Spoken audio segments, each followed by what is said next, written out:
खरं तर 74व्या घटना दुरुस्तीप्रमाणे दर 5 वर्षांनं न चुकता निवडणुका व्हायला पाहिजे होत्या, परंतु विद्यमान सरकारला ना लोकशाहीवर विश्वास, ना डॉक्टर बाबासाहेब आंबेडकरांच्या संविधानावर, घटनेवर विश्वास.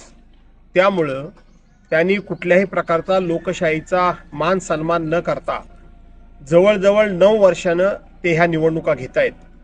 खरं तर स्थानिक स्वराज्य संस्थेच्या माध्यमातून या ठिकाणी स्थानिक जनतेला त्यांचा हक्काचा प्रतिनिधी मिळवून देणं हे खरं तर या निवडणुकीच्या माध्यमातून घडत असतं, परंतु हे 9 वर्षापर्यंत टाळण्यात आलं आणि म्हणून आता या स्थानिक स्वराज्य संस्थेच्या निवडणुका फक्त आणि फक्त 36 पैकी 12 जिल्ह्यातच होत आहेत.